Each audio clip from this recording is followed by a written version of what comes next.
Hey, everybody. Welcome back to another exciting episode of the VOD Squad, the show where we talk about streaming technology.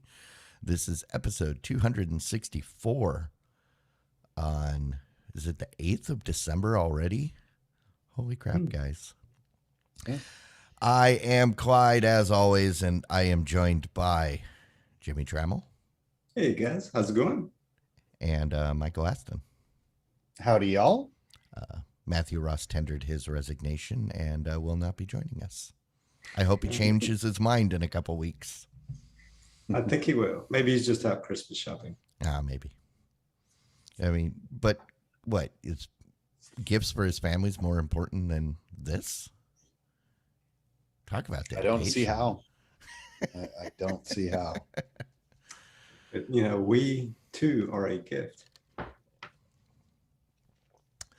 I cannot argue with that. Not all gifts are great. No. Some gifts are awful. I guess I would be that gift, huh? So what's going on? Nothing? It's a good week. Nice and relaxing, and got some watching to do. So I got some shows watched. It's been good. December vacations are great. That's right. Yeah.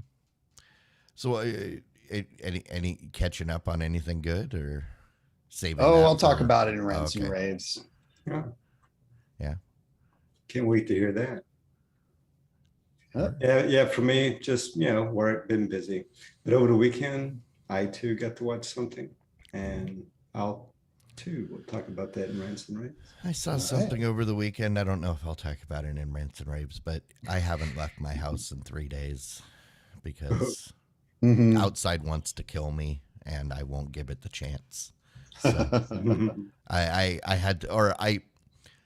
I will say I did venture out my door long enough to grab a package today, but even that I had to. It sat there for hours as I worked up the courage, or said, you know what, I might just let it sit there for a couple days. It's supposed to be like almost 50 tomorrow. I don't know what's going on. It was 1 degree a couple days ago. I can't live like this. But we should move on to what people were actually here to do. Yeah. What do we got to talk about this week? Well, if you're like me with a Roku TV and you watch YouTube on it constantly day and night, tomorrow is going to be the end of your life as you know it. Why? Or it was going to be.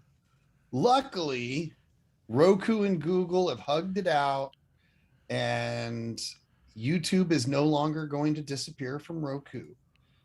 They've come to an agreement that allows Roku to keep the YouTube app on the Roku devices. Additionally, you'll be able to get back, because I think they completely removed YouTube TV, right? No, they just took it away from the App Store. So if you weren't for whatever reason deleted it, you wouldn't be able to reinstall it. Okay. So it wasn't gettable anymore, but if you already had it installed, you would get it. So, but that's going to be back as well. So that's good. So yeah, they've made amends and shaken and reconciled or whatever. A couple hours ago, I got an email from Google saying, "Congratulations, it's over. The YouTube TV app is in the App Store." And I was like, I don't care. I never stopped using it. I wasn't dumb enough to uninstall it from my Roku. Right. And I mean, honestly, anybody that used YouTube, even if this didn't happen and we hit tomorrow's deadline, you'd still be able to use YouTube. You just wouldn't be able to reinstall it.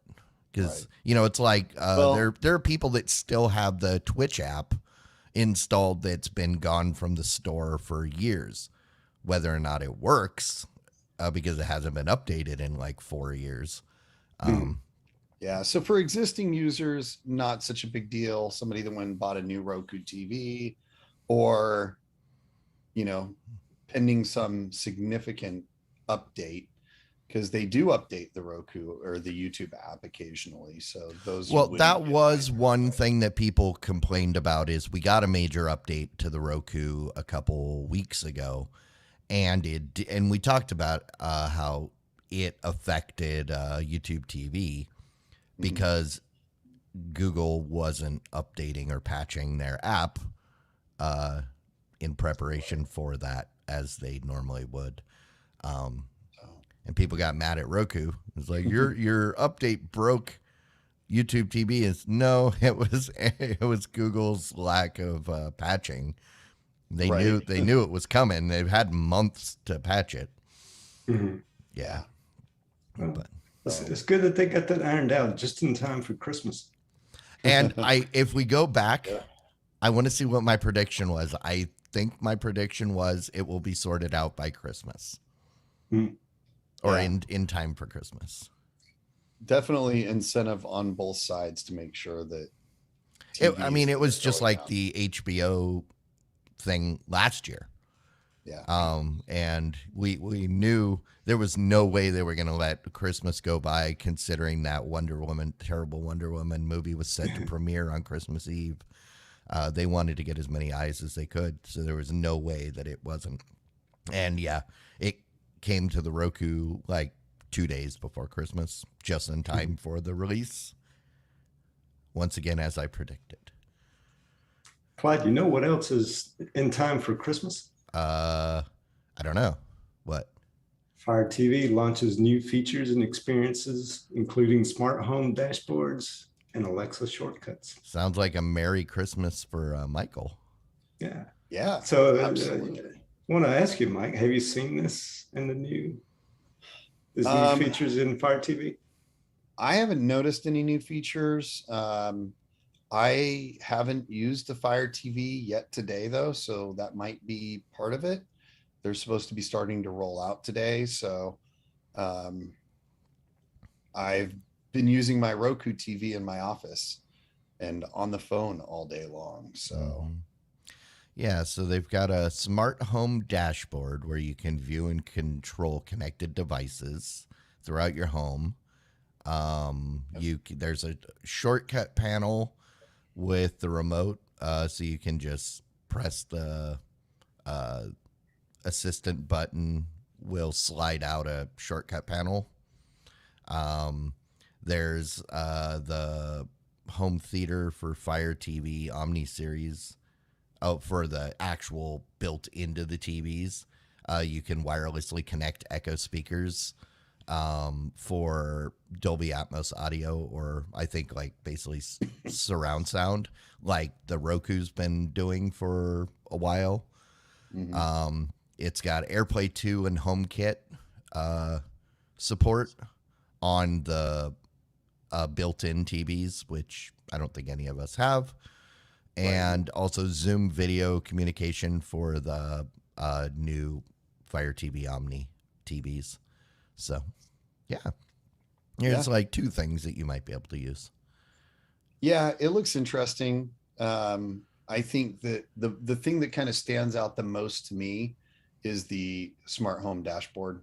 I've got a lot of smart home devices, got a lot of them all connected to my Amazon Echo device. So I think, I'll definitely have to look at that and see how that dashboard looks and how it works. Are you going to move all your Echo speakers into the living room so that you can do surround sound? Well, I have a lot. So there are a couple that literally don't ever get used because I think I have like 2 that aren't even plugged in.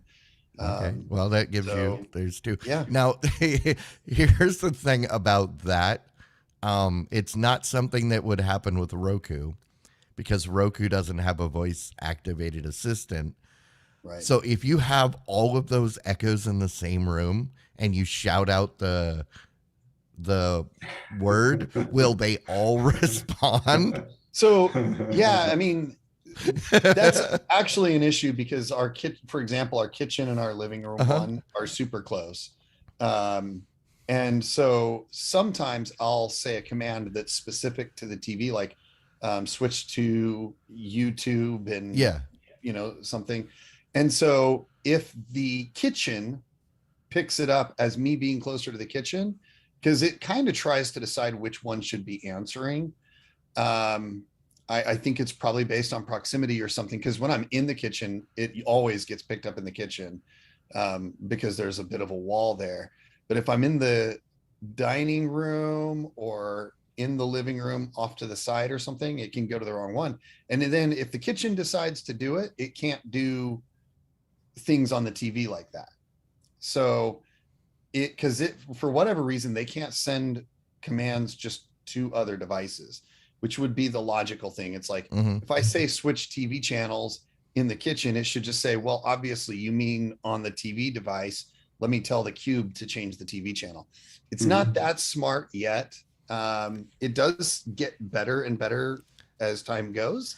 I was just I was mainly concerned about an echo of responses. It does. Yeah, you definitely will hear more than one respond. So this is supposedly supports Atmos, which Atmos, if you're familiar, is a 7-speaker setup. So if you're counting the 2 speakers in the TV, that would be an additional 5 speakers in, or I guess you're not going to use one as a sub. So an additional 4 speakers shouting back at you all at the same time because if you're standing in the middle of the room equidistant from all of them, how is it going to figure out which one you're closest to? Yeah, I wonder. I haven't set up like the Echo Studio or anything like that, so I don't know for sure. But my thought would be that when you set them up as satellite speakers in the same room, it might just automatically assume that they don't receive voice commands at all and just kind of turn that functionality off. That's no fun. That would be my expectation. Yeah, I'm imagining a audio nightmare that would rival that video I posted in the bar the other day, where someone transposed Michael Jackson's "Smooth Criminal" to only be in all the notes to be C. Oh, geez. It's literally nightmare fuel. Go check it out on the Discord when you get a chance. But that's kind of what I was expecting. A cacophony of confused echoes. All right. Well, yeah, you're going to have to report back to us on this since none of us have echoes. Yep. All right. Well, moving on from echoes to Android in general, NVIDIA Shield TV's Android 11 upgrade looks to be imminent. And the big bonus, it keeps 2015 models alive. So they have announced the upgrade coming out and that it will be supported by really most of the models that are on the market right now. See, this is a Christmas present to Matt because a couple weeks back we reported that the NVIDIA Shield was not going to go to 10. They were waiting and they were going to go directly to 11, but the first generation units were going to be left behind. Yeah. And so now it sounds like you got lucky. Matt. Your Shield has at least year left in it. Another year or so to make it alive. But I will say that is actually amazing because these came out in 2015. These are literally 6-year-old devices. Yeah. It was perfectly natural, and nobody questioned why when they said they weren't going to update it. Because you got to leave Yeah. stuff behind eventually. But yeah, Yeah, when you look at the cost of this, I mean, the Shield TVs aren't that expensive. they That were you kind almost of an Apple TV, especially when they first came out. right, but they're not like a $500 or $600 console. No, they were in the $200 to $300 range. Yeah. So, it's expensive, but Mhm. it's not expensive enough that you expect this is going to last me forever. No. Some devices you buy with the anticipation of getting 5, 10 plus years out of it. Well, in this case, you get 6 years and then some. So that's, Mhm. I think, really good. Yeah, I'm glad to see them, going longer and supporting it, right? There's more and more manufacturers starting to do that now. Well, actually, now that I think about it, my first Roku Ultra, I would have gotten that about this time in 2016. Mhm. And yeah, that thing's still getting updates and I'm still using it on a daily basis. That's the one that's in my bedroom. That's my the one that I beta test on. Yeah. Yeah, it was launched with Android 5.0, and as a result, it stands as one of the best supported Android devices of all times, having gotten, when 11 comes out, 6 full version upgrades to the software on the thing. So, everybody's familiar with dog years, that dogs age like 7 years for every human year. I think it's something like 7? that. Yeah, Something? it's like 7. Mhm. So I think we're going to need to start figuring out Android years and iOS years, because how old is a 5-year-old phone? Is that like middle aged or is it an elderly? I'd say like 70. It's like 10 years for every year. Well, that would still only make it 50. But I mean, I'm almost 50 and I feel like I want to just look up Jack Kevorkian. I would say it seemed like for phones, I think it's even more exaggerated, but for just like console or desktop, like TV top devices, I think you get a little bit better longevity out of it than the phone. But like I said, 6 years is pretty solid. I don't think I've got, like, I have a TV that I've had for more than 6 years. Everything else is not that old. And I guess it really depends on the device, because I didn't use my Mi box for more than a year after I got it. Right. It went back in the box. But what's next? All right. So Windows 11. So Windows 11, when it was released, one of the things that came with it, made it harder to choose a default browser or switch a default browser. Yeah, that's been a thing they've been pushing forever. Yeah. So now it looks like they're going to reverse that change now and make it easier to where you can set a default browser in Windows 11.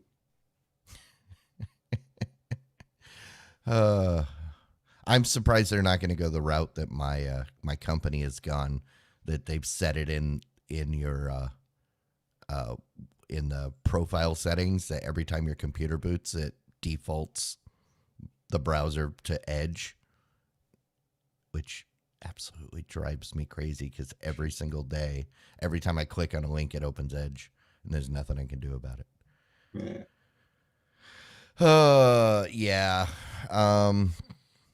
I don't know why they did. Are they that desperate to force people to use their browser? I mean, what's the benefit other than, I guess, ad revenue and data that they can sell from what they collect in the browser? Would be what it is, right? But yeah, I mean, I think they're Microsoft. Do they really need that? The things that probably, the data obviously is huge. The stickiness that a browser gets and the ability it gives them to kind of reach into other things, right? So if you're using their browser, that dramatically increases the probability that you'll be doing something like visiting Bing, going to their default homepage, especially if it sets default as your default browser, right? That's probably the average user that doesn't go in and change their default homepage settings, the default new tab configuration and stuff. So it just gives them the ability to get more out there for you, more in front of your face, and probably more ad clicks and data. So more data and more sales to you through ads. I think it was the corporate world that probably pushed this, would be my guess. Yeah. Probably. That'd be my guess, right? Yeah. I mean, yeah, because I mean, I run multiple browsers on my machine anyway, right? I mean, for my Google accounts, it makes sense to use Chrome, right? Why would I use anything else, right? And so it really, it's because I do use multiple browsers depending on what I'm doing, right? It's not so important to me which one of those is the default browser. I mean, I could, Chrome could be my default browser. It's not, but it could be, and I'd be okay with that. Yeah, right? I have Chrome installed at this point mainly because Stadia won't run in any other browser. Well, that's another good reason. Yeah, you got to have Chrome. Chrome's got the best developer tools out there as well. Though, to be fair, I haven't really tried Firefox or. See, I've been Edge's using dev tools Firefox for so long that it's just kind of my go-to. They definitely had the dominant developer tools for a long time, but Chrome took that over quite a while. See, and the thing is, I don't develop, so that means nothing to me. Yeah. Yeah, there's some good information they get there, and ad revenue. I think really that's all they're looking for, is just that extra data and stickiness. Yeah. So as Elite Wolf points out, Edge is built on Chromium engine. So he said, so should we refer to Edge as Chrome plated? Yeah. It's not really Chrome, but it kind of sort of. It would be more like a dull shiny exterior on a chrome solid interior. It's like when you get one of those plastic pieces, like you get a car and it's got chrome mirrors, but you find out they're just plastic with chrome on it. Yeah. Yeah. No, I mean, obviously the Edge browser is a solid browser now. I think a lot of us still just use what we're using out of habit rather than specifically. I like where Firefox better. I like the way everything's laid out in Firefox. Every time I have to use Chrome, it just drives me crazy because nothing's where I want it. Including the navigation buttons up at the top. I mouse to the wrong side of the screen and it drives me crazy. Well, talking about things not being where you want, Apple has introduced or is introducing a new episode of their amazing Time to Walk Fitness Plus show. I don't know what that honestly, is. that doesn't really mean a lot to me, at least not before I read this thing. Jimmy, have you ever heard of Time to Walk? Yes, I've used this before. Okay.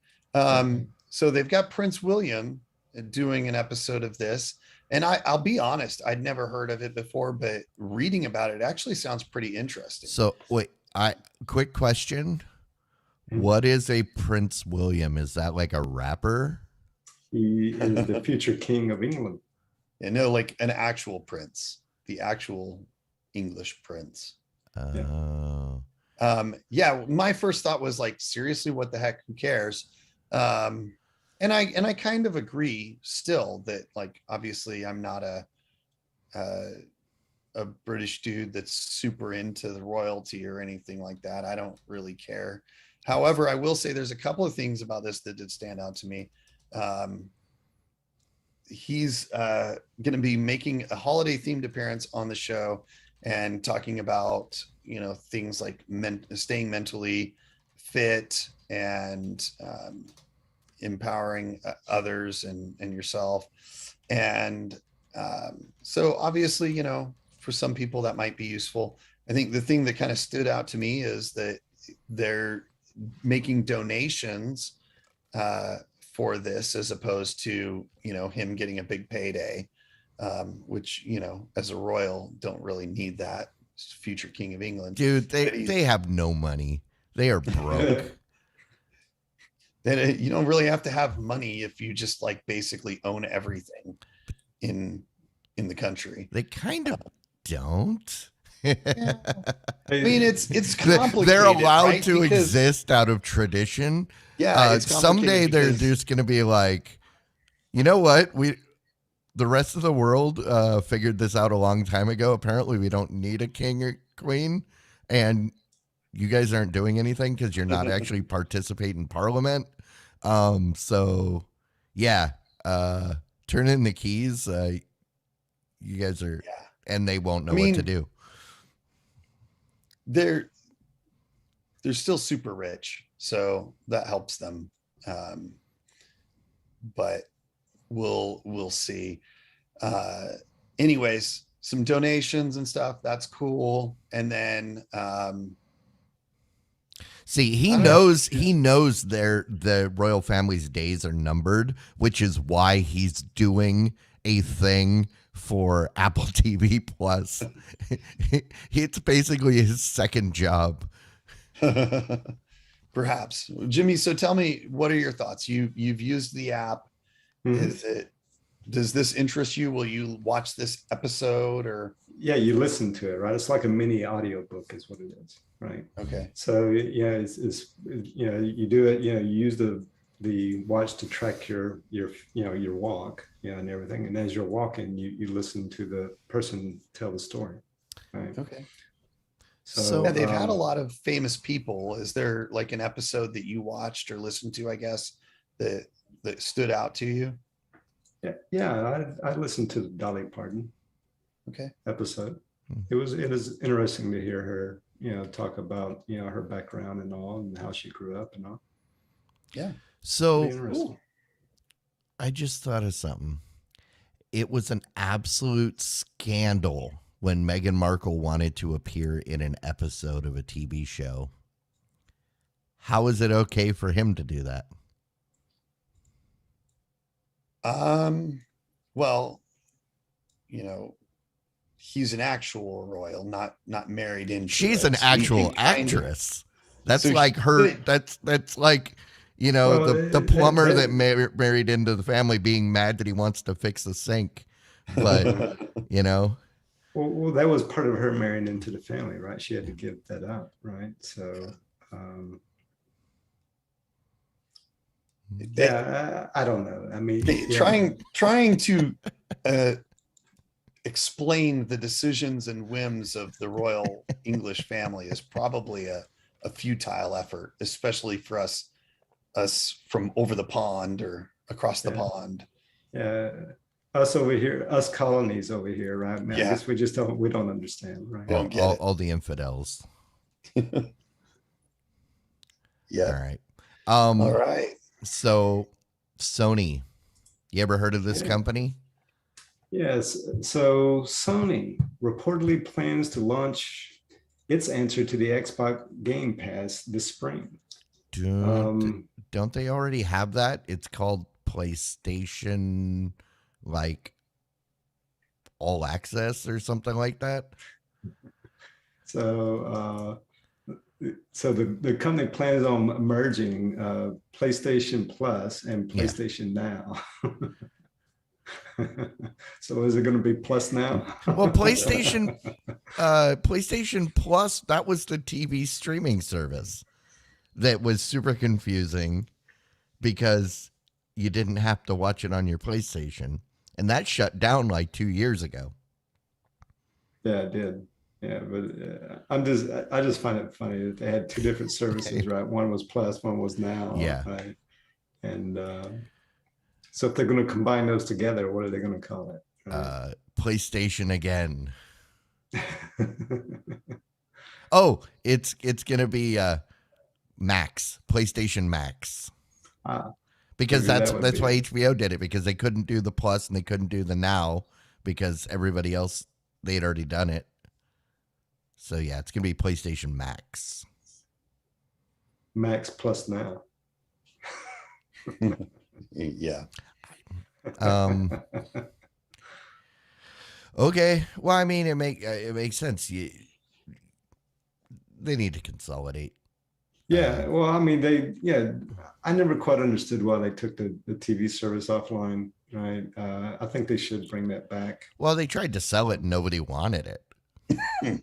So that's why they took it offline, is because they couldn't offload it and they weren't making enough money. Yeah. It was probably costing way too much to operate, which is also why nobody wanted to buy it. Well, I mean, they do have a lot of content, right?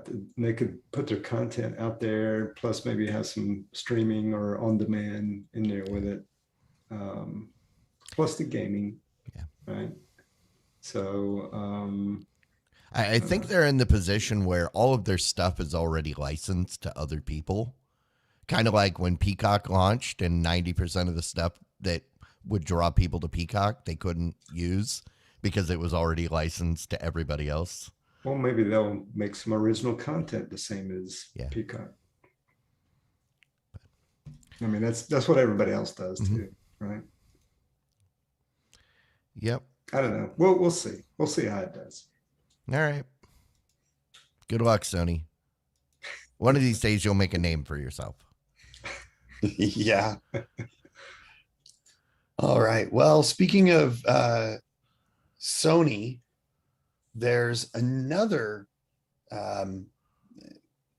company out there who hasn't already failed at building gaming systems. And this one hasn't failed yet. They are working hard to do that before the product even comes out, though. The Steam Deck, which we've all heard about and talked about, it's going to be a super expensive, at least as far as portable devices goes. Yeah, Game Boy, very expensive Game Boy. It's going to be a very expensive, again, for a mobile gaming device that's going to have a total of, wow, about 6 games that you can play on it at launch. The whole idea behind the Steam Deck is that you'd be able to play all of your Steam library games on the device. So far, only 6 games have managed to get in line with that, though. Just a little bit concerning. Apparently, the big barrier has to do with their anti-cheat software that is a requirement.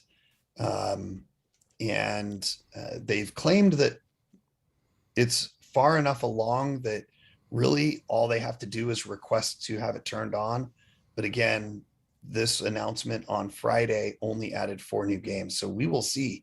They may be able to kill their device before it even hits the market. Well, I mean, considering this is basically the new evolution of their failed Steam OS platform that they bailed on, I wouldn't be surprised if they bail on this too. But I mean, in theory, they should be pretty far along the path of developing and building these devices. It's supposed to be launched in early 2022. For a hardware device, that should mean that they've begun production on components and ordering. So that would be an expensive failure at this point. But well, they were kind of in the same boat with SteamOS when they pulled the plug. Yeah. And they had partnerships with companies that were making dedicated machines to run it. Yeah. And they all got the shaft. Right. Because they had to scramble to try and repurpose those devices. Luckily, they were just PCs in that situation. But Yeah, we'll see. Yeah, the format doesn't intrigue me. I mean, But it's very much like a Switch, right? yeah, It's a portable device with a nice screen, and it has a dock that you can, or at least you can add a it dock to it reminds that me lets you hook it up when to I your TV. look at it, I think of if a Sega Game Gear and the Atari Lynx had a baby, Yeah. and that baby had a big fat screen. Yeah. Yeah, we'll see. I don't particularly love the look of it, but it does seem, It looks heavy. yeah, it looks very hefty, and it's not as svelte as the Switch. The Switch just has a nicer, more compact and comfortable look to it. Well, This might be, if someone was going to CES, maybe they'd get a chance to check it out. yeah. I'm sure somebody will be able to tell us about that. Just none of us, unfortunately. Not this year. All right. All right. You know what else is just in time for Christmas? Toshiba's flagship Fire TV set, and it has hands-free Alexa. Well, I thought all Alexa was hands-free. I was going to say, when did they have an Alexa with hands? In case you don't have one that's hands-free, this one comes with a hands-free version of Alexa. Hey, Alexa, show me your hands. If they had a non-hands-free, then that might be more popular. Oh no. Go on, and I'll bring this up here in a second. I was just going to say it's going to come in 3 sizes: a 55-inch, $800 for the 55-inch, a 65-inch for $1,000, and the 75-inch for $1,200. Yeah, it's pretty reasonably priced. I don't know. I haven't seen Toshiba's TVs in a long time, so I don't know what their image quality, how they kind of stand. You have any thoughts on that, Clyde? Toshiba has always made a good TV. They're kind of a brand that people forget about. They've never been budget. But they've never been really top tier either. No. They've just kind of been a good, reliable brand. I deployed a lot of their 50 inchers about 10 years ago because they were a good budget or affordable price. And I was going to say, I've seen them again, not recently, but 5-10 years back. I saw them in a lot of places, like in schools, in offices and things like that, where they got deployed in semi-conversion commercial settings, right? So it seemed like that was kind of the market that they were going for, at least back then. Yeah. Yeah, I mean, they're a good mid-tier TV. Yeah, Clyde's right about I would say if you have to choose between the Amazon branded or whatever that TV is or the Toshiba, I would definitely go with the Toshiba because that one that is Amazon branded is clearly the same TCL model as all the other smart TVs. They just put the Amazon name on it. Because like when you see them side by side, they have the same stand. They have the same little nub at the bottom where it normally says TCL. But yeah. Terrible handling. Hands-free Alexa. So speaking of Alexa with hands, I just put a story in the in the chat. We'll watch this video later. I know what Alexa with hands would look like. There's this humanoid robot that makes eerily lifelike facial expressions, and it is so creepy. It is so creepy. We'll watch it. We'll watch it in the post show. Well, yeah, we'll just hard cut to a new story because I can't transition that. Nothing particularly creepy about Google TV making it easier to watch free live streaming channels.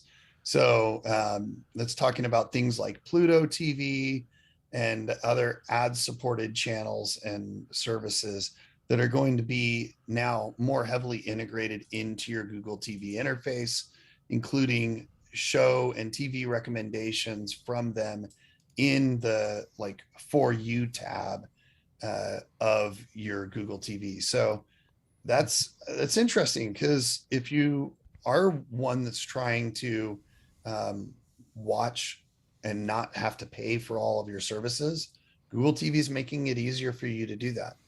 Yeah, I mean, this is something that they've been dedicated to since the beginning. And last week, I included a list of all the currently supported apps for the integration. So go if you're curious, go back to last week's episode. That link is in the show notes. But I don't know. Neither of you have used the Android TV, right? Or the Google TV interface. I haven't. No. So this is one of the things that I loved about the original Google TV, and that carried over into Android TV, but then it carried over into the later versions of Android, your Google TV, but then it got completely cut out when they removed the tuner. But was the channel guide that was fully integrated, so you can just flip through if you like that. And you click on a thing, and then it just takes you directly into it, and it knows, you can set it to, if you whoever your live provider is, as long as it's one of the ones that's agreed to be integrated, and then, or whether it's streaming or Pluto TV or channel or whatever. Takes a lot of the hunting and searching out of the equation. So yeah, good for them. Looks good. Help us all save a little bit of money. Mm-hmm. Hey, you know what else is in time for Christmas? What? Facebook gaming streamers and viewers can play Pac-Man together. Well, that a thing we want to do?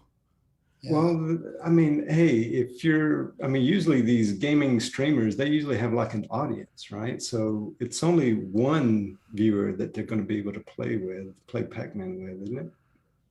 I think they have versions. They have multiplayer versions of Pac-Man now. That's where everybody in the whole group can take a turn. Well, I think you're all playing at the same time. Is that what you do? I know there is a version that's like that. Because it's got different rooms, and you can go, because they've got like a multiplayer online version of Pac-Man. I guess maybe this plays into their, what do they call that thing? The Oculus.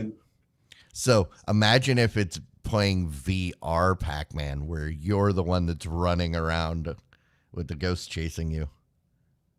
I could be into that, but maybe I think that's what this might be.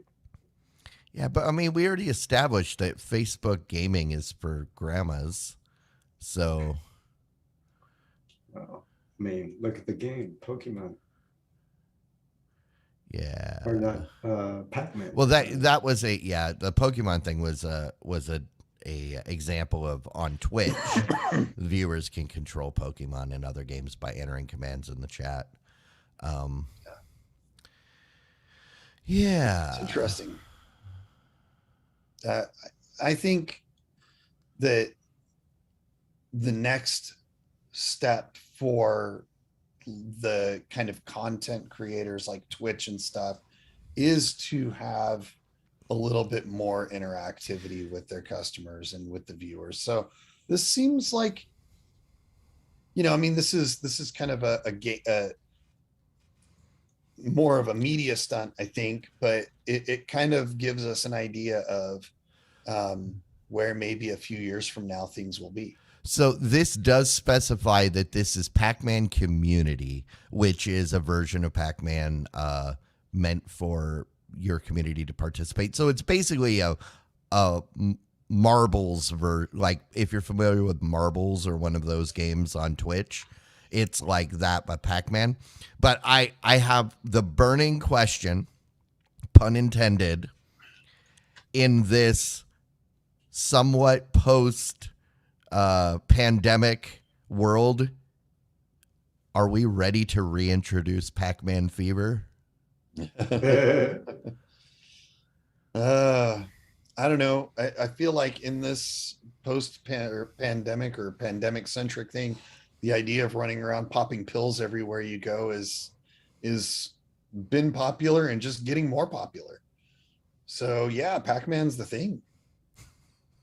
Let's go chomp all the pills that we can find. Okay. Now we just get to do it as a group. Isn't that what we learned from Pac-Man? I thought it was you take steroids and then you go beat up all the bullies. Yeah. So talking about bullies, YouTube says that most disputed copyright claims are resolved in the uploader's favor, and they have published their first biannual copyright transparency report, and it gives some pretty interesting information about copyright claims. The first thing that kind of stands out is that over 99% of all copyright claims come from Content ID.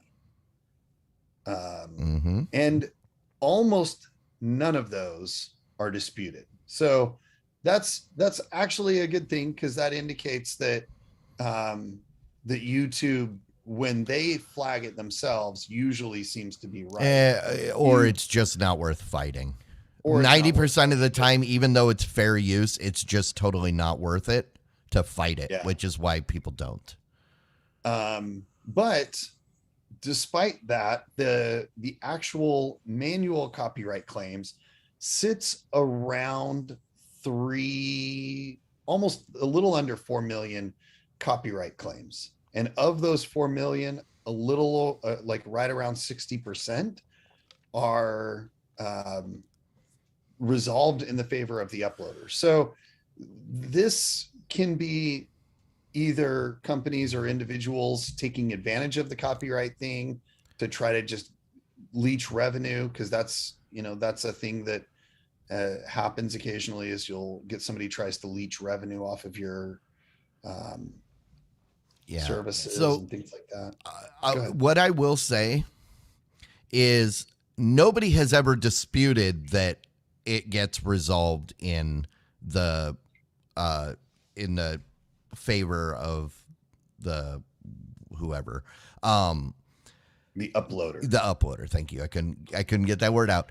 That has never been the issue. The actual issue, which is what they're skirting around, is the damage and impact that there is to the uploader, because of the fact that they lose most of the time.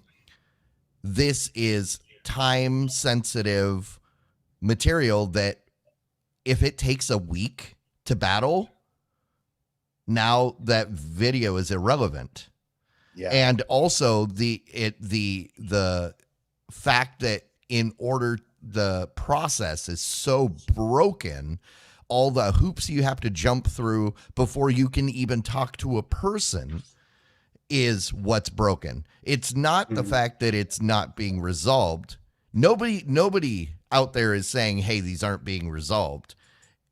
Yeah. Everybody's complaining about the process to get it. And 90% of the time, it never should have even been an issue.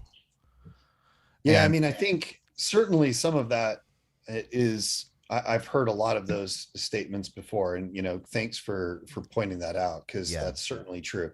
When you're doing like a commentary or a news review of something that's out there in a fair use context, and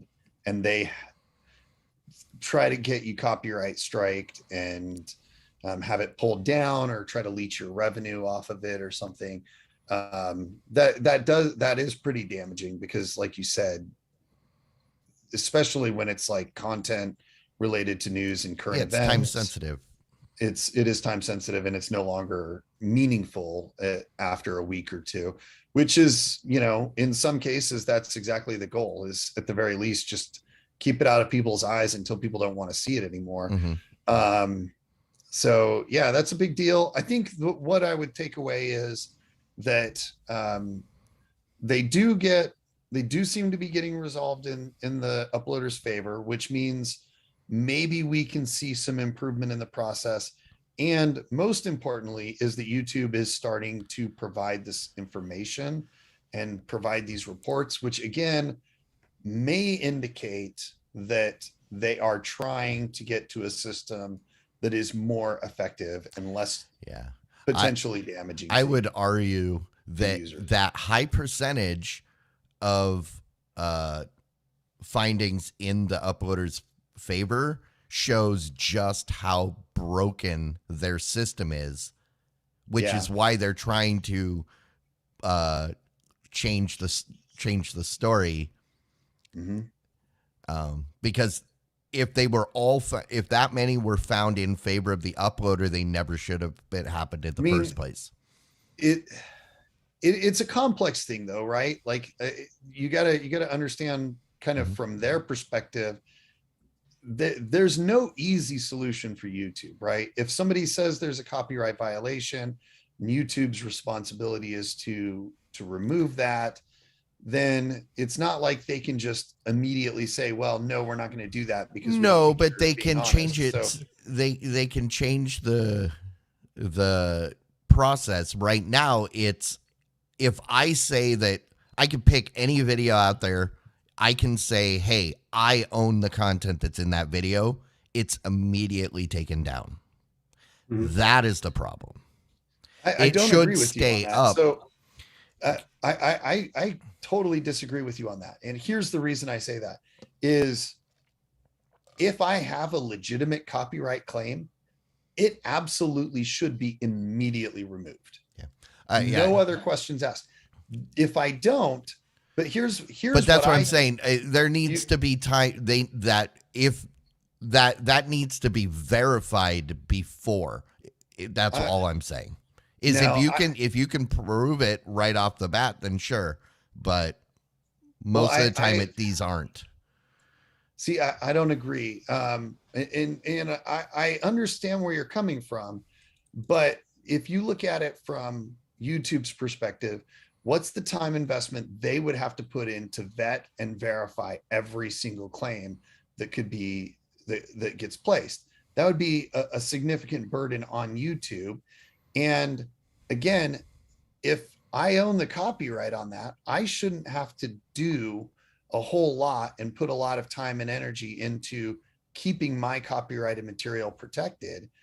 What I would say is, I feel like there should be a penalty if you file an invalid copyright claim. That would incite people to be more reserved of when they do that. But the thing is, most of these that are being submitted are by companies that you'd never get a dime out of them, because they're ghost companies that are set up specifically to steal revenue.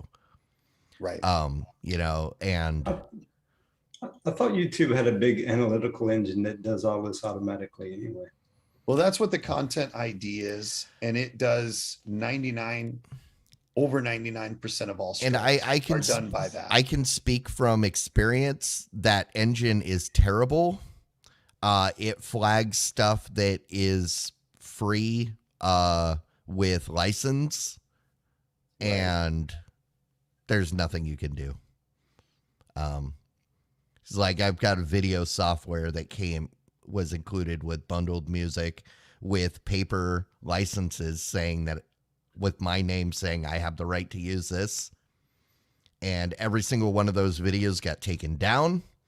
They got multiple infractions because there were multiple songs on each of those videos. And I tried to contest it, and they said, pound sand. Just because you have a license to use it, we don't care. And I never got to a person because, like I said, people don't contest those because it's not worth the time and the effort. I took the video down.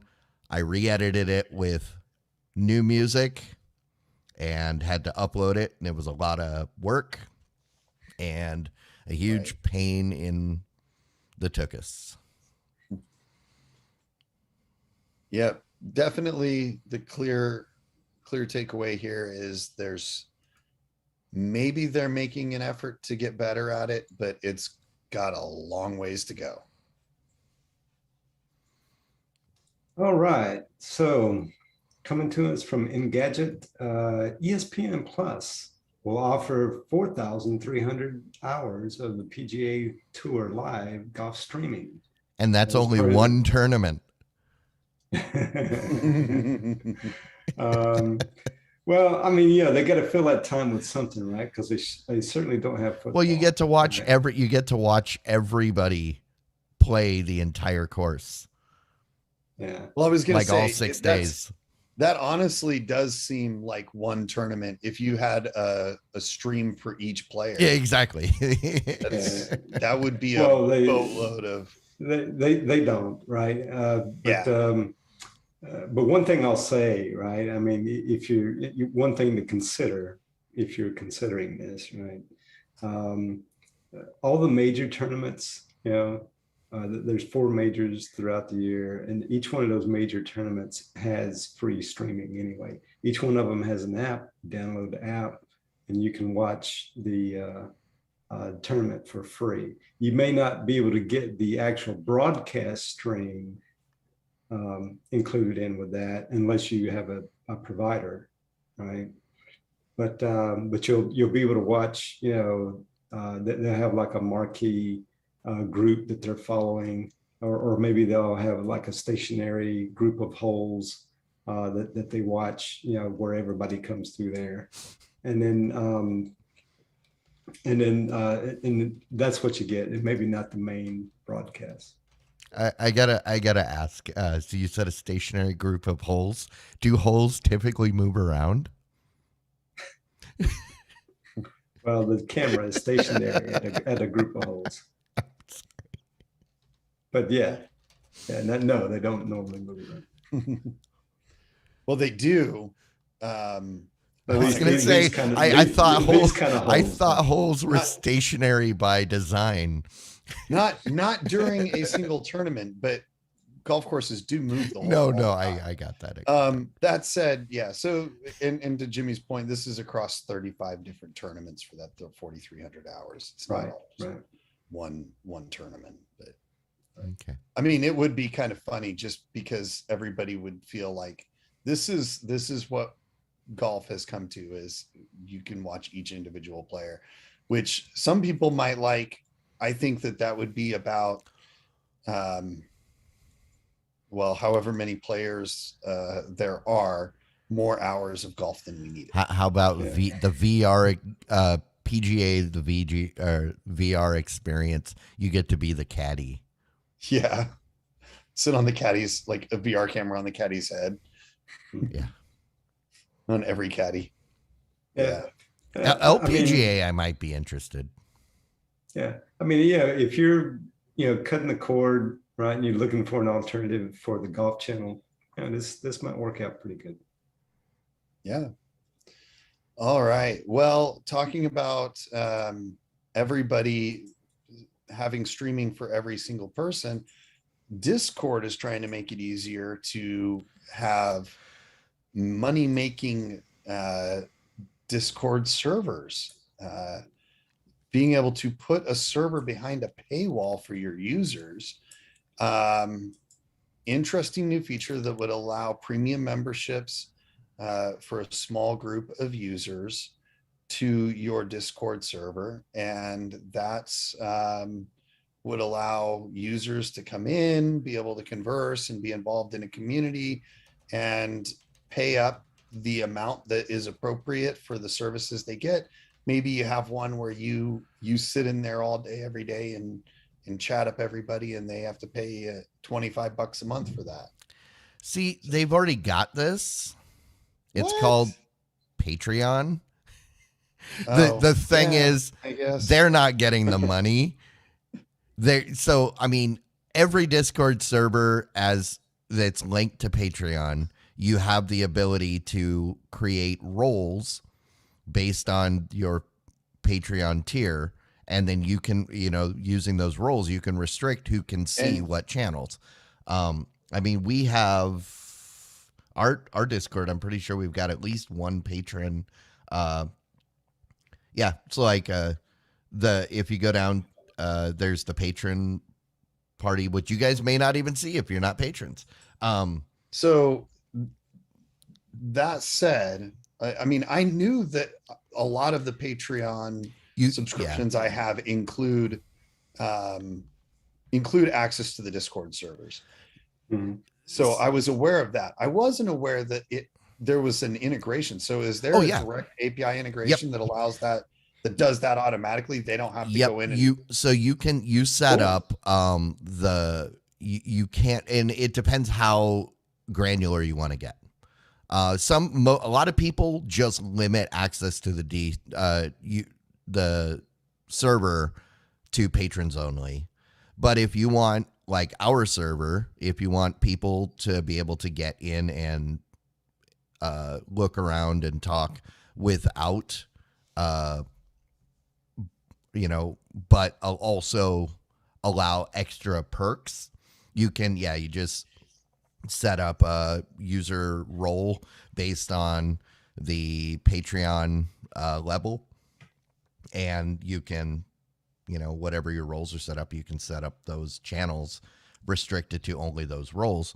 That being said, obviously Discord isn't getting any of that money, right? Which is why now they're like, hey, we've got this new thing that's always been there, but it's new because now you're paying us. Yeah, I think, I mean, I think it's great that they had the tight integration that they had previously, and I think it's totally understandable that they want to try to capture a little bit of that money where possible.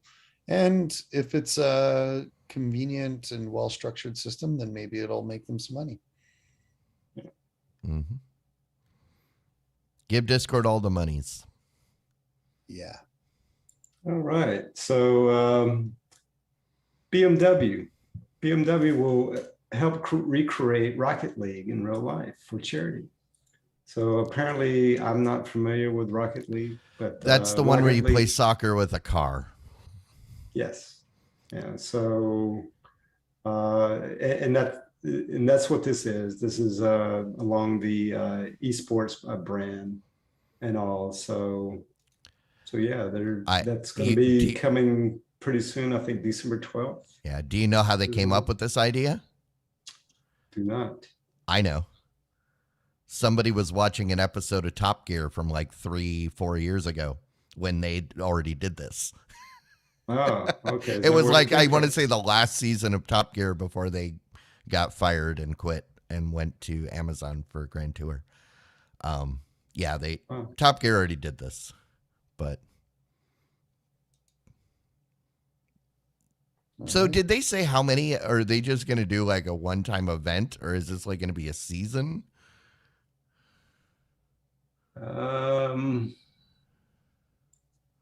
Yeah, I don't see anything. It didn't really specify, does it?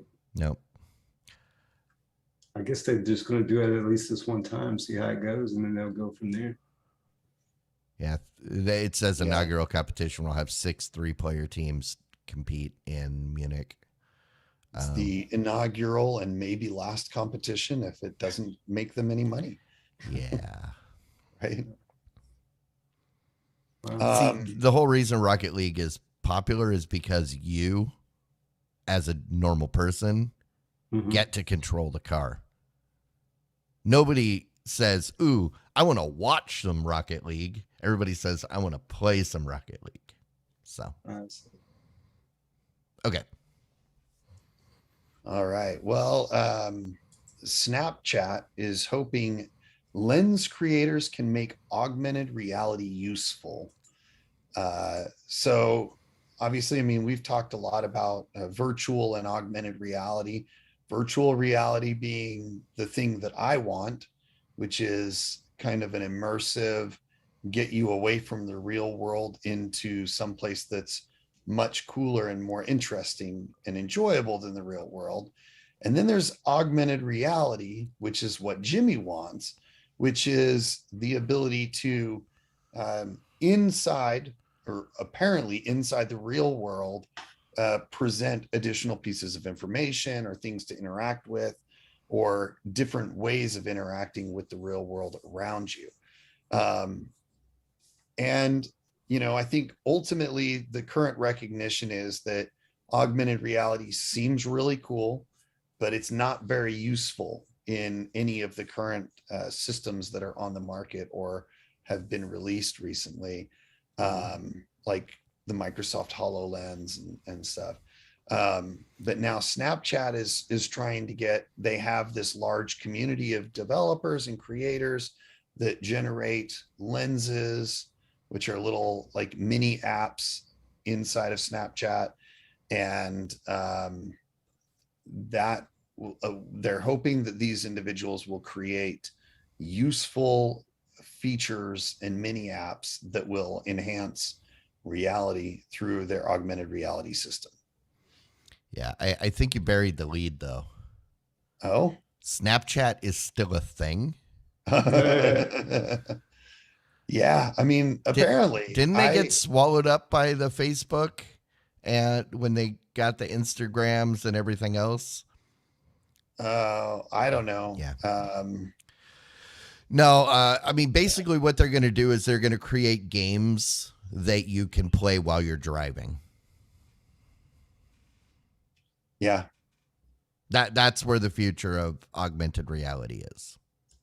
Well, and speaking of that, did you know that Tesla and their in-dash video gaming can be played even while driving? Nice. Which is highly illegal in pretty much every state. And despite the fact that more than 3,100 people died in car crashes involving distracted driving in the U.S. in 2019. Not to mention the fact that the Tesla auto drive has a penchant for seeking out and smashing into emergency vehicles at high speed. Yes, that is a problem. Like, I think like 100 people have died because of that. Yeah. I mean, you know, I think it's cool that it's got, you know, a tablet that you could play a game right there in the car. That's cool. See, when they announced this, the first thing I said is drivers are going to watch movies and play games. Yeah. And I think when I read, I was looking through it. Let me see if I can find it again. Tesla made a statement. There is a when you start solitaire, it there is a thing that pops up on the screen disclaimer that says solitaire is a game for everyone, but playing while the car is in motion is only for passengers, which clearly states, yeah, we know you're going to play, but at least we put this up there to cover our butts. I mean, Android Auto specifically prevents me from doing stupid stuff that, you know, I can't scroll too far because, you know, you need to pay attention. Yeah. I mean, I see people all the time, you know, on their smartphones while they're driving. Yeah, that's illegal. I mean, especially like Tesla's based in California, and most of their test fleet is in California, where it is, you're not even allowed to touch your phone while you're driving. It's huge tickets if you've got content playing within view of the driver. So, Yeah. I don't think this is a good idea. Yeah, it's interesting. We shall see how this works out.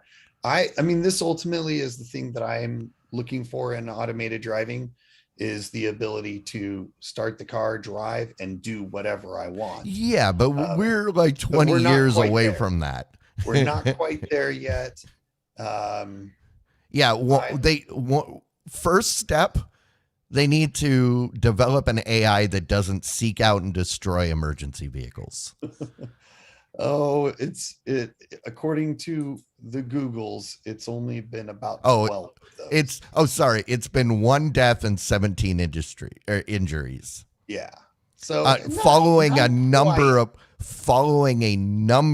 of crashes with parked first responder vehicles.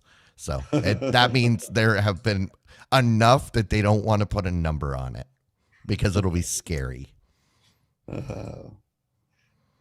Well, what about Apple Music and Siri? You got any thoughts on that, Jimmy? I do. Care to share them with us? So Apple, so what, sorry, I didn't read the article. Moving on. So they wanted to recently announce a voice plan where we'll launch it on iOS 15.2, according to the patch notes. So did we ever talk about this Siri only plan? I don't remember what it is. Oh, yes, that's it. Yeah. So this is the, now I get it. Yeah, I remember about this. And so what this is the cheaper version of it. I think it's $5 a month. But it only plays on Siri, right? Well, it only plays by using voice commands. Yeah. Right. Yeah. So that's why they call it the voice plan, right? So you have to say, "Hey, lady, play whatever song," and then you get whatever song you want to play, right? Mm-hmm. But I mean, I can see it. If somebody just wanted to kind of try it out, or and maybe this is good enough, right? If you're, if you've got Apple devices around and you use Siri a lot, then I don't think this is a bad deal. $5 a month and unlimited music. Yeah. So if you're one of the people that's been waiting for this, it theoretically will launch alongside the 15.2 release. So that's coming up. I mean, I guess my question, and sorry I didn't cue that up more effectively for you, Jimmy, because no worries. I just had to do a little quick reading. I was trying to read the one that I'm supposed to cue up next. Yeah, no, I get it. It was my bad. It being an all Apple and Siri thing, I thought you might have more opinion of it. I guess my question really is, if you're in the ecosystem like that, are there people that are really going to want to have this kind of a setup, or is the full shebang going to be what 99% of users want? You know what I mean? I think it will, because I mean, if you think about it, right? See, if you're in the Apple ecosystem, you're going to build your playlist and all that on your phone, right? And your playlist can have 40,000 songs on it if you want it, right? And then all you got to do is just give the voice command and say, "Hey, play my playlist," right? And then there you go. And then you can say, "Play my playlist shuffled," and it'll just. I think what they're trying to do is they're trying to lure away the iPhone users that are currently paying for Spotify or using Spotify free, or paying for full-time Spotify. Because once you get them in, get them in with that free taste, that cheap taste, and then hopefully get them hooked for life on your system. I mean, my understanding was that you wouldn't be able to create playlists with it though, because you can only use Siri. Yeah. So the playlist side of it. On your phone, you can create playlists. But I don't know if you can with this product. Right, with the Siri With the only $5 version, I plan. don't think you can. I don't think you can do that, right? So I think that's why it's a question to me, because you basically Well, give maybe up so not. much Apple Music functionality. Well, okay, so let's say if you can't, right? So one thing that Apple Music has, they have a lot of curated lists, right? Right. So So you could be using those. So you could say, hey, play me the playlist, the metal band playlist, or the metal band station or something like that. Okay. And it'll play all metal band music, right? Yeah. So Or, probably country and pretty- western music, or whatever you want to do. yeah. Yeah. Okay. Well, I mean, and that's a question that's hard to answer too, because it hasn't released yet. Right. All they've really told us is that it's coming. So Yeah. maybe I mean, Jimmy will try it out when it launches. I got the full blown Apple Music already, so Jimmy's not willing to slum it for listeners' benefit. Sorry, guys. I got a bundle, right? I got a lot of services. I'd have to quit all my services so I could try out this one. You can always start a new profile, a new account. Yeah, I suppose I could. Uh, Maybe I'll do that. Maybe I'll try it. make your wife sign up for it, and Yeah. then you can always add her back to the family. I can't get her. She is in the family, but I can't get her to stop using Pandora.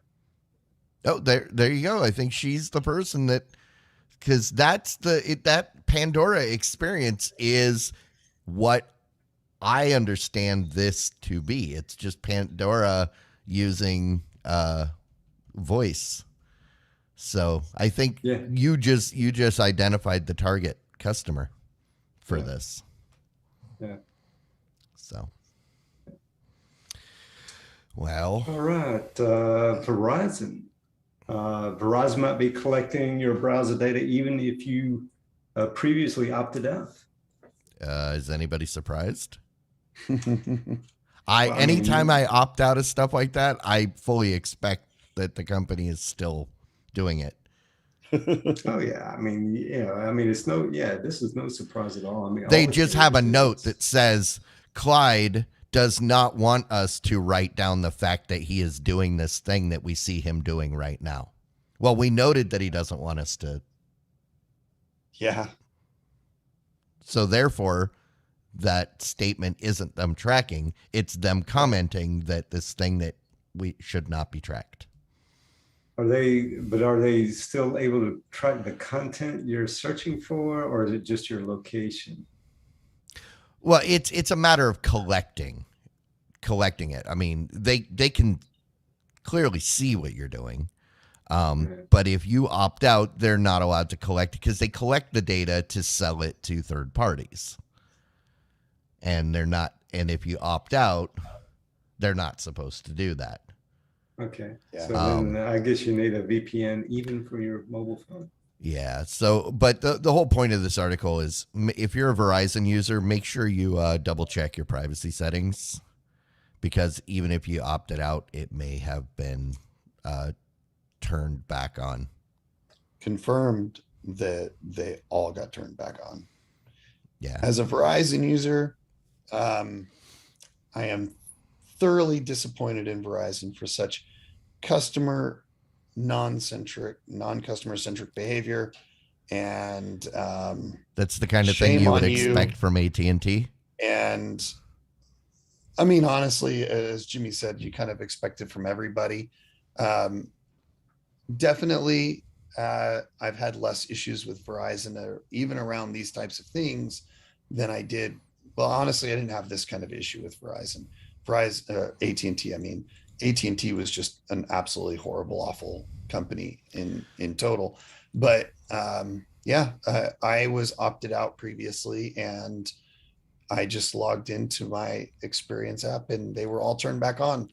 So shame on you, Verizon. So if you have Verizon, check these and turn them back off for yourself. Imagine if the Echo, like if you're having a conversation with someone near your Echo and you comment that something about Amazon listening, and the Echo responded, "It's okay, I'm not listening."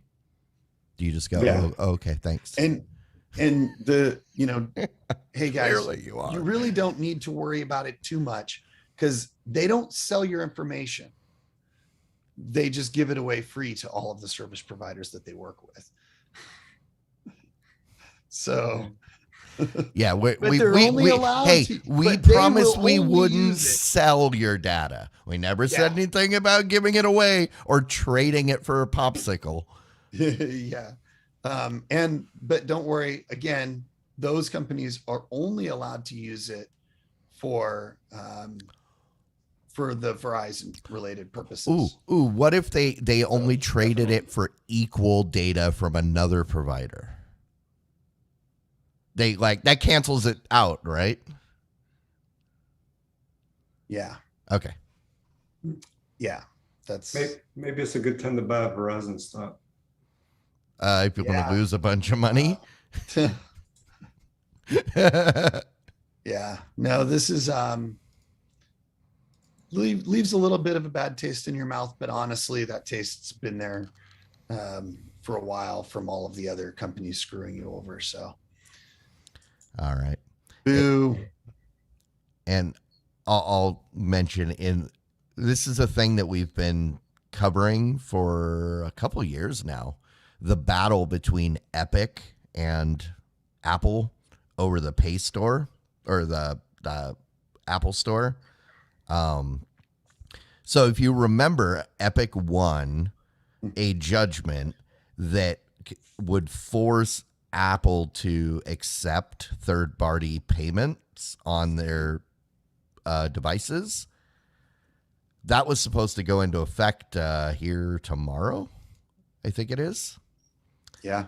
And apparently there was a 12th hour injunction from a court that has basically paused that. So, yeah, Apple is kind of temporarily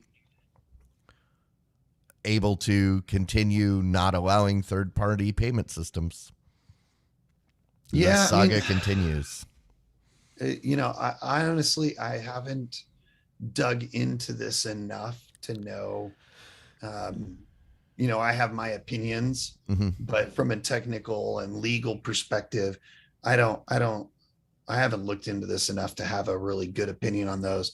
What I will say is that as a general rule, I find myself overly disgusted at these types of legal suits because they often end up getting evaluated by people that have no right to be evaluating technology related decisions like this. Usually the people that are making the decisions know far too little about the technologies involved to be able to make a meaningful assessment of what is the right choice from a legal and from a consumer protection standpoint. So we shall see how this all works out. Like I said, I don't know that I have a really big opinion on it though. Yeah, my take on it, I mean, I don't know. I don't know how I feel about it from a legal standpoint either, really. But I know at least from a preference, my preference is to, I mean, I'm an Apple user. I like the fact of having what people like to say, the walled garden, right? Because I get a sense of security, and at least the apps that I buy from there has gone through some sort of vetting process, right? To where if it's the Wild West and it's opened up to everything. Well, that's not what this was about. This was about the fact that approved apps are not allowed to collect money on their own. Right. That's what it is. All money has to go through Apple. Yeah. So like even PayPal, would be a third-party payment system, but okay, but would that third party force me to use their payment only? Could I also pay Apple if I wanted to?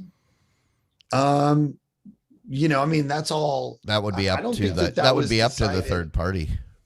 Yeah, I don't think that the case even decided that much, but I would expect that would be something that would be a decision that third party So yeah, could make, I think the unless. consumers should have that choice, not these companies. Yeah, See, and that's what the original. I think the original lawsuit or the original court finding was that that Apple's conduct didn't violate antitrust laws, but it did show that the same conduct violated California's unfair competition law because Apple was unfairly preventing competition. But I don't know. See, I mean, I feel like it doesn't, like, if you're gonna let them choose the payment provider, then it seems like it would be reasonable for the app to choose to only use their payment system or only use Apple's. But I think that what that ultimately tells you is that users want to be able to choose. Mhm. So if you're an app builder, you probably want to build it so the user can choose. Yeah. Because that's what the user wants. Because you don't not want, because you should, though, because ultimately you build the app, you should be able to charge for that app however you want, whether you give a cut to Apple or to just yourself. If I were building an app, I want to make sure that people can pay me any way they want. As long as I'm getting paid, the easier it is, the less barrier to entry, the more people are going to use my app. Because there are things where I don't use it because there is a barrier. It's only on Apple, or you can only pay for it a certain way. And I say, okay, never mind. But yeah, I am interested to see where this kind of goes, because that original finding was setting a precedent. That was the thing that we've been waiting for. We needed a precedent set one way or the other. Mm. But then here in the final hours, it got, there's an injunction, so it's temporarily paused. But yeah, it's an interesting challenge because on one side, Apple completely dictating the payment options and stuff is very difficult from a profitability perspective for applications, and does create some competition based challenges and stuff. However, they are not the only solution, right? If they were the only phone manufacturer out there, it would be a true monopoly, and it wouldn't be it would probably be antitrust for them to do that. But there's other options, so it doesn't seem like it should be. And the last line in this article brings up a point that I forgot. Apple was also demanding of the app developers that they could not, outside of their app, talk to the customers about other options for paying. Right. That is one thing that this injunction does not stop. Apple cannot prevent them from. Apple must allow communication with users about alternative payment systems outside of the apps, using user contact info acquired from within the app. So, yeah, because Apple wanted to even prevent the end users from saying, "Hey, you signed up with your Apple account, send you an email saying, you know what? If you sign up on Windows or in your browser as well, and you pay us there, it's a lot easier." Saves you 10%. And yeah, Apple was trying to stop that, but the court said they can't, and that stands. So, and also this delay does not mean that Apple will not have to make the change. It just means that the debate will continue for the time being. Yeah. It's a complicated issue. And to further complicate it, Apple makes an obscene amount of money from that service, from that payment, their cut of those payments. And if you take that away, what does that do to Apple as an organization, and subsequently to the hundreds of thousands of Apple shareholders and the like? It's funny that you say that, because I think part of this injunction is because Apple claims that they are going to suffer irreparable harm by allowing, it's going to cut into their I mean, paycheck. It's a multi-billion-dollar portion of their Yeah. revenue. It's monstrously huge. So it would be damaging. I don't disagree. And as an Apple shareholder, disclosure, I'm an Apple shareholder. I have a vested interest in them not going out of business because of a stupid court decision. Right? Yeah. And I will say, I do understand that, yes, both Apple and Google do have similar policies around their Pay Store or their app stores in regards to, what they take in profits for, but I will say the difference between the two platforms is on Android, you have the option of side loading. You don't have to get it through the store. You have the option on iOS. And not according to Apple. If you were to break it, you can jailbreak your phone. Yeah, but that's also against the term. The difference is that's a violation. That's a violation of the terms of service. The difference is with Google or with the Android, it's built in. It's a developer option. You're just warned that, hey, we're not responsible if you do something stupid or you download something stupid. So, I mean, essentially they're saying the same thing, right? But I mean, you can, if you want to strip away all the security off your phone and make it wide open, hey, you get the freedom to do it. Yeah. But yeah, the difference is Google says, go ahead. Apple is like, no, you have to come through us. No ifs, ands, or buts, unless you want to be some sort of pirate. But I don't know. We'll see. We'll see how this shakes out. I expect we'll be talking about this again this time next year. I don't think it's going to be settled. We've been talking about this for a couple of years now, so. Yeah. I guess we'll be talking about it in 2023. All right. Well, but what we should be talking about right now is why we are here. That is because of our patrons, the people that support us month to month.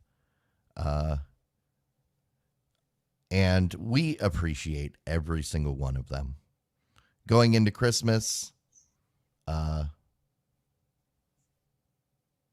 don't know. I was gonna make an analogy about presents, but we're not actually buying anyone presents, and I don't want to set that false expectation. So we will just settle and say thank you. If you are a patron, you've been supporting us. We appreciate it greatly, and we hope that you continue. And if you are not a patron, but you would like benefits like special access in the Discord server or custom RSS feeds to the audio podcast that comes in on a timely manner, not 4 weeks late, or 4 weeks all in one day, like you just got for the public stream. $1 a month. That's literally the minimum requirement from Patreon, not from us. We would accept 10 cents a month, but you can also specify, do $1 and limit it to one episode. That's okay. You become one of our favorite people. That's patreon.com/thevodsquad. All right. Okay, guys, let's get into some rants and some raves.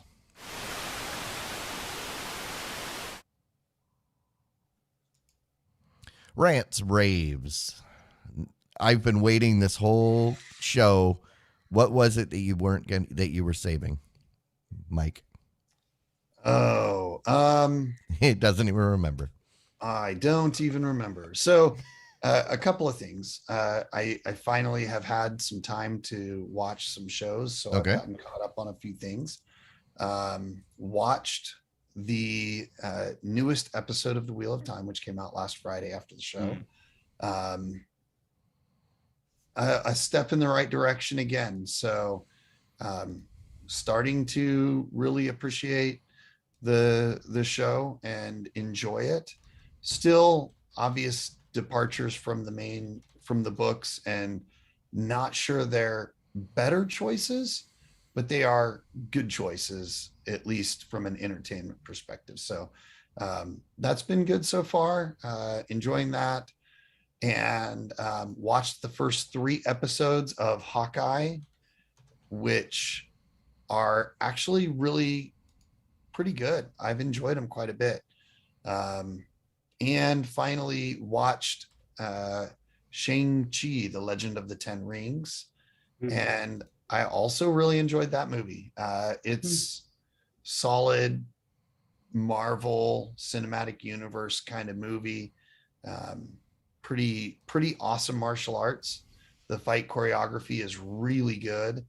The lead, one of the lead actors is like a mega star in Hong Kong, and I can see why his martial arts and fighting is absolutely outstanding. Really fun to watch. So it was pretty good. Was his first name Bruce? He was not Bruce. Oh, It wasn't Bruce Campbell? No, not Bruce Campbell. All right. well, that's good. I mean, I'm looking. I had my eye on Hawkeye as well, and I'm glad you like this Shang-Chi as well. But I was thinking about that one, or saw it advertised at least anyway. Okay. All right. What about you, Jimmy? So I don't think it's no surprise to anybody that I'm a Beatles fan. And Wait, what? So I sat down this weekend and watched the Get Back documentary. Real quick before you get started, can I ask you, what exactly did they get back? Did they lose something? Was it like a crime documentary? Like, let's Get Back. It's a Beatles song. were they? Actually. Oh, I didn't know if they got like they went on a trip and like got abandoned, stranded on an island for like a while, and then they finally got back. They get back. Okay. But so watch it's 3 parts, and each part is over 2 hours long, right? I think it's maybe about 8 hours total of content is what it is. So so be prepared to do that. And the whole documentary, this is back when they were doing the Let It Be album, is what they were doing. And the Beatles at this point, they were in the twilight of their career. They actually were looking like a good place to just kind of end things and go their own separate ways. And that's kind of what this was going to be. And they had done a deal, to do some sort of live performance as well. And they were tossing around a lot of ideas, right? And you learn a lot about this in the documentary. But some of the parts in the documentary that I really kind of enjoyed and found interesting, right? There was one scene there where Paul McCartney is there trying to, he's got parts of the song. He's sitting there with the guitar trying to figure it out, and he was doing the lyrics to Get Back, right? Trying to finish the lyrics, right? Now, because at that point he hadn't done this yet. He was in the process, so you get to see part of that process. Also, too, very similar. later. I think it was in part 2, I believe it was. But at this point, even Ringo Starr was starting to write content, and he had started in an Octopus's Garden, right, which was a Ringo Starr song, and he had parts of it there. I didn't realize just how much piano Ringo Starr could play, but he's actually a pretty good pianist, right? I kind of learned that in the documentary. I knew that he played, but I didn't realize just how good he was. He was actually pretty good. Um, but so Ringo was there playing it, and George Harrison was listening to him, and George Harrison steps over and helps him with An Octopus's Garden, right? Helping him with the lyrics, helping him with finishing the music. Also, too, I found it interesting that if you're familiar with the song "Let It Be," right? Which is a Paul McCartney song. That's Paul McCartney sings the song "Let It Be." Well, in this documentary, you get to see John Lennon while they're in studio. He just all of a sudden just starts off with singing "Let It Be." He's playing it, and he himself, John Lennon is singing that song. And then you see the inverse of that, "Lucy in the Sky with Diamonds," which is a John Lennon song. John Lennon sings the lead vocals on that song. Paul McCartney was singing "Lucy in the Sky with Diamonds," right? Other things you'll get, if you don't know much about the band, right? George Harrison was basically the lead guitarist. Mm-hmm. John Lennon was the rhythm guitar. Mm-hmm. Paul McCartney was the bass guitar. Mm-hmm. And of course, Ringo was the drummer, right? Well, in some of the songs, like in the song "Long and Winding Road," right? Paul McCartney's playing the piano, right? And so John Lennon would go over and grab a right-handed bass guitar and would play the bass, in that song, right? Mm-hmm. So you get to see all these kind of things that they do to produce these songs. Yeah. And then at the end, right, you get to see the, I guess I'm not spoiling anything, right? Everybody knows the history, right? But at the end, you get to see the rooftop concert, right, and all, and how that goes. The police actually coming up and like threatening to unplug their amps, right, and all this kind of thing. So they copied The Simpsons? Simpsons did it. But if you're a Beatles fan, must watch, right? But I will warn you, so it's a long thing to sit through it. Maybe you don't want to be crazy like I did and sit through. Yeah, I've heard you have to. I've heard you have to be kind of into it enough to forgive the fact that it's mostly found footage. It's not a properly recorded, intended for broadcast, which doesn't appeal to a lot of people. Although they scaled up the fidelity, and I have to say the scale up would look really nice, even on the 4K television. It looked really good. So it was they did a good job there. And there was some other interesting parts. I mean, there were arguments between George and Paul. What? And then Paul. You didn't see it on video, right? But you got the audio. Somebody took a tape recorder and got the audio of it, of John and Paul having some words there, like, hey, because during this documentary, George Harrison actually leaves the band, says, hey, I'm out of the band. And it was just the three of them. And then they had to go back to George and talk him into coming back. And wait, you're telling me that 4 guys that have spent like the last 5 or 6 years together constantly couldn't stand each other? Yeah. No. And even I mean, everybody, if you know the Beatles, I mean, their manager died an early death, died at age 32. And that was I think just before the White Album. if I remember, or right after the Revolver album, maybe is when it was, when he passed away. Anyway, and even Paul McCartney kind of alluded to it in the documentaries, like, hey, it made a comment about, Brian Epstein not being there anymore, and not having that authoritative figure there to kind of lead the way for them, right? Let me just say for the record, Brian Epstein did not kill himself. No, he did not. No, he died a strange death. Just I think he died in his sleep. Yeah, so did the other Epstein. Huh. Okay. And maybe it runs in that family. Strange deaths. Not sure I know who you're talking about. Is it the same family?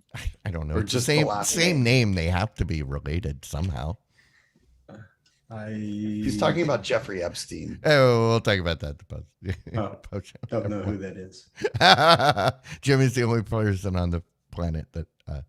But okay, rock on. But so you recommend it? Oh yeah, absolutely. Yeah, I mean, if you're a Beatles fan, then yeah, it's a no-brainer. If you're a Beatles fan. If you're not a Beatles fan, he still recommends it. Maybe you'll become a Beatles fan. I would, but you'd have to. I mean, if you absolutely hate the Beatles music, then yeah, you're probably not going to like it. Well, maybe they should hate watch it. And then they can be like, see, that's exactly why I don't like the Beatles. Get off my back. Okay. Get back.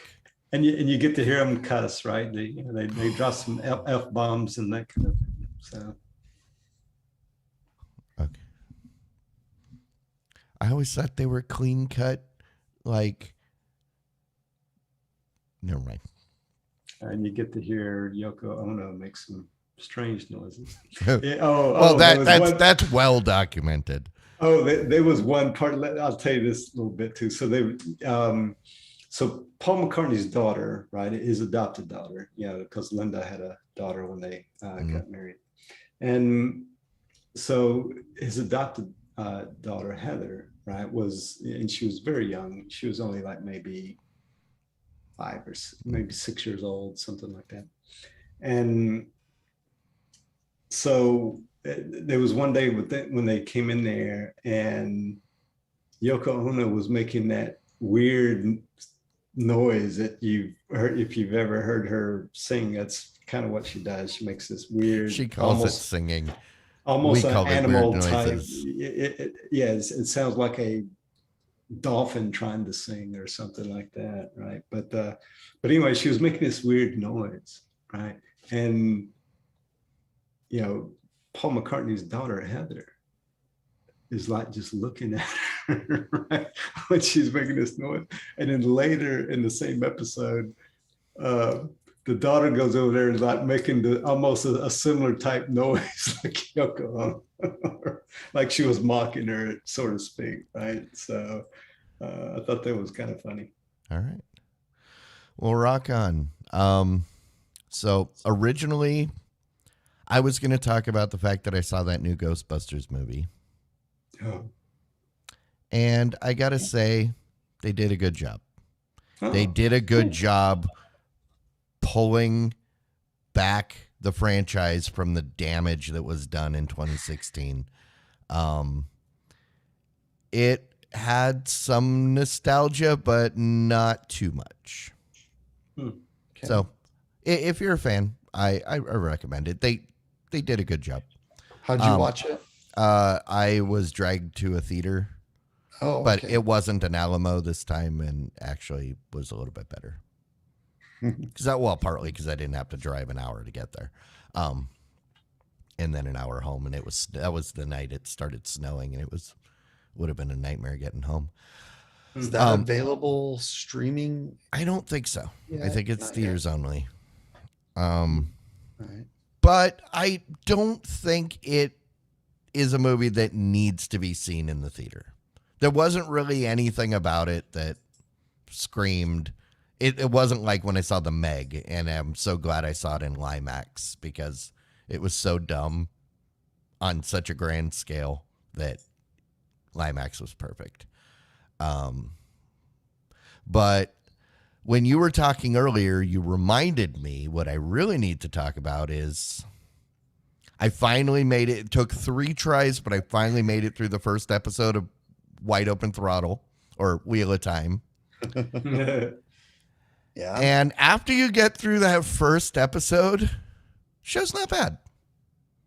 I don't know anything about it, so I don't have any preconceived notions of whether things are right or wrong. I will say it's still I'm up to episode 5. I don't know. I don't think I've watched 5 yet. So I don't hate it. I think there's potential to like it, but I'll probably continue watching it at this point because the stuff's actually happening. Cool. Yeah, that first episode. Oh, yeah. I'm glad to hear that you got through it. Episode 5 is the most recent out, so you'll. I think, like I said, as it's continued through, it's kind of cemented itself and become a little bit more consistent and really a better and better show. Here's the thing that's driving me crazy though. Later in like episode, I think 3, we get introduced to that red lady. Oh yeah. Okay. When I see the main lady and the red lady together, I realize the ridiculous thing about that show is they forced the black-haired lady to dye her hair blonde and the blonde lady to dye her hair black. You should have just switched the casting. Well, yeah. So you've got Leandrin as the red lady. And that actress has dark hair in real life. Yeah, I don't know her, but I do agree that it looks a little weird with the blonde hair for her. It just doesn't seem. And also, no, it's something about it was bugging me for a long time, and then I finally figured it out. It's the shape of her head. She looks like a Roblox character because of the way they have her hair and the makeup. It really accentuates the squareness and because you see other pictures of her and I don't see that. It's something that they did in that show just makes her head look really weird. Yeah. I agree. I don't know if it's the cut, the style of the hair or what. It's and the color of it. It does look weird. I think she looks strikingly odd every time she's exactly. And I feel bad for her because she's a very good looking woman. When I see other pictures of her with a normal proportioned head. Yeah. So I don't know, is it like a prosthetic, like Klingon-esque in the like jaws to make like, I don't know. I think that they intentionally do her makeup to make her look more harsh. Yeah. And unyielding and maybe even a little tinged in if you're not familiar with Roblox, I think that's what I'm thinking of. I think they have square heads. She looks like kind of like if a Roblox and Lego person had a baby. But she looks funny. I think Rosamund Pike pulls off the dark brown hair. Oh, she does. Fine. But I'm just saying you've got a lady that's naturally blonde and a lady that's naturally dark haired. Why do they both have to switch? Just switch their roles. Because I could see Rosamund Pike as the bristly red lady. Yeah, but she plays Moraine, who has a much larger part of the series. Yeah. She's I know she wouldn't. She wouldn't want to trade roles. The other lady wouldn't mind though. I'm sure. Yeah. I can be one of the leads. Sure, I'll take that. Yeah. So that's all I have to say. I'll continue watching it. Well, everybody else out there, you should continue watching us. We're here every Wednesday night, 9 p.m. Central on the YouTubes. If you want to listen to us rather than watch, you can do that. Podcast is available anytime and anywhere that podcasts are available. If you don't want to have to wait 4 weeks for 4 episodes to all come out at once, There's an easy solution. Become a patron, and you will get it almost immediately, within a couple hours. Because we end the show, I have to edit it and post it, but it is done every week. Yeah. Also, if you want to reach out to us, you can find us on the social medias. We're at the VOD Squad on Twitter, the VOD Squad at gmail.com. You know, basically just put the VOD Squad into Google and they'll find something. But other than that, I don't have anything else. So I guess let's shut this down. Thanks, everybody. We will see you in the post show or next week if you're not here for the post show. Bye. Bye. Diamond Club hopes you have enjoyed this program. All right. Oh, I wanted to do this. Let's switch over to tvs.showbot and Yeah. I'll read off the titles. Yeah, when you do that, and then I'll prepare this video that you guys need to see. All right.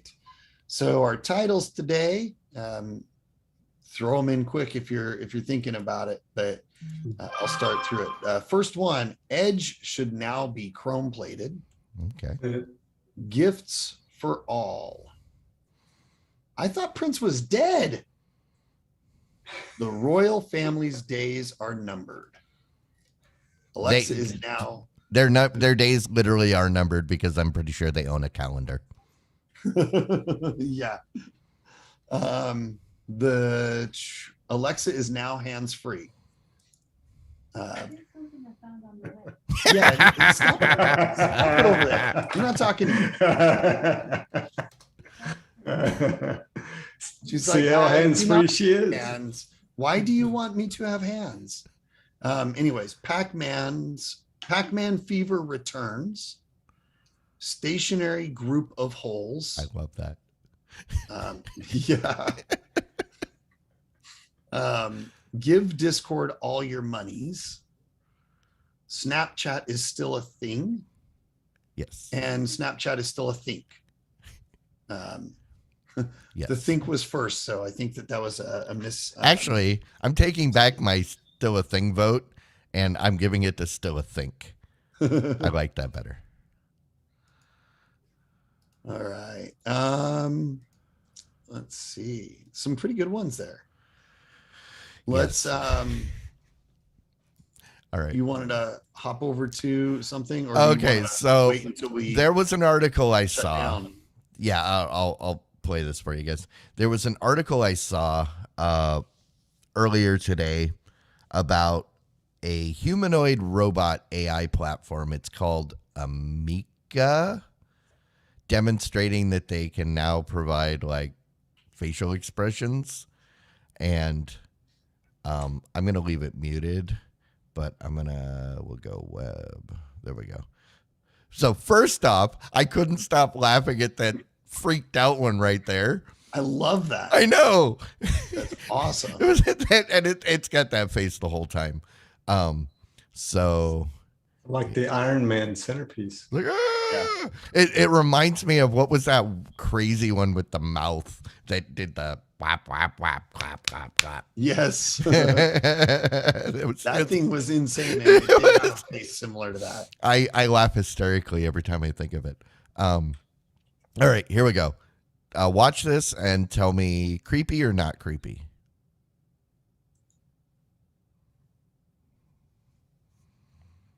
This will be Alexa with hands.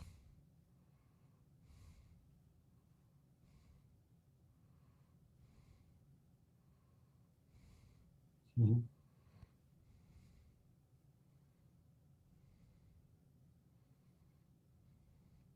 So creepy. And it's screaming one in the Yeah. back. Looks like me after I've had too much wine. Oh wait, the smile. Oh, that smile. That smile is like the I'm gonna kill you. Yeah, it's interesting because it's remarkably good And it's kind of like that uncanny valley thing, right? Like yeah, it is remarkably good for a robot, and yet so far away from a human that it's just kind of like jarring. if by uncanny you mean terrifying, I 100% agree with you. See, the robot in the back has the correct expression for my reaction. Oh, I can't see him now. It just reminds me a lot of the iRobot robots from the movie with Will Smith. Yeah. If you've seen that. It does look like it. That's what I thought about when I first saw it. And then it started to move and I was like, oh yeah, that's definitely what this is. But oh man, they're getting all the hydraulics really good on those. So things. that is what Alexa, that is a glimpse of Alexa to come. Right. Alexa, why don't you have arms? I muted it. Oh. Sorry. I was getting annoyed by it. So see, Alexa can buy you arms. I mean, I should arms. know and be muting it before after you tried to get it to order a bunch of preparation H for me. And it like was willing to do it. It was like, oh, would you like me to purchase that for you? And you're like, yes. And I'm like, no. See, but here's the thing. If that had gone through, I would have reimbursed you. Like, I already have a lifetime supply. I don't need more. You never know. You people live much longer nowadays. What once was a lifetime is now like 3 lifetimes. What's that old joke that I forgot to read the instructions before I used my preparation H, but boy, can I whistle. Oh.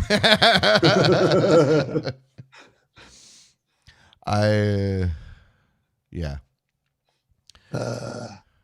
Boy, this toothpaste is terrible.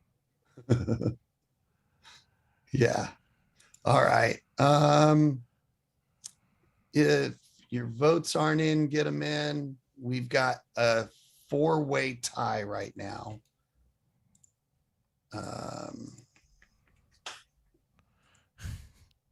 So I'm still laughing at the stationary group of holes. Oh, we have a leader. Can we change that to dad? I thought Prince was dad. Yes. No, I mean, I love it. And the sad thing is that it took me about 5 minutes to realize what it meant. Because I forgot that we'd talked about Prince William, but yeah, I thought Prince was dead. You sure Prince William isn't like a DJ or a rapper? You sure it's not a different Prince William? I'm sure there's some DJ or rapper with the name Prince something. No, it is Prince William because you could see his picture in the article. Oh, I wouldn't be able to pick him out. Oh, I guess no. If he was in a lineup with a bunch of rappers, I could probably pick him out.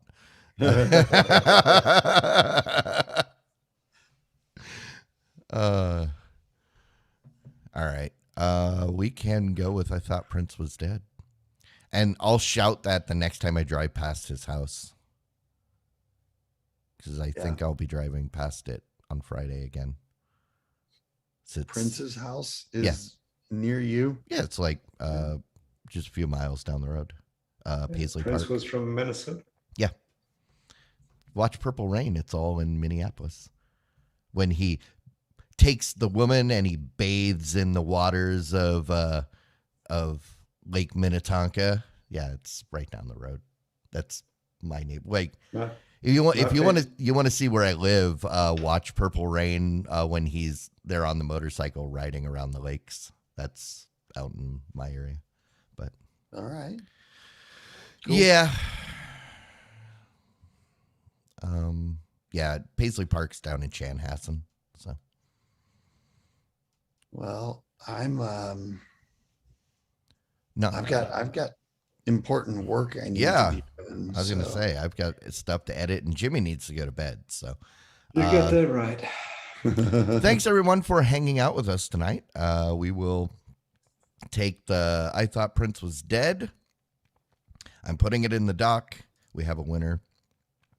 And we will see you all next week.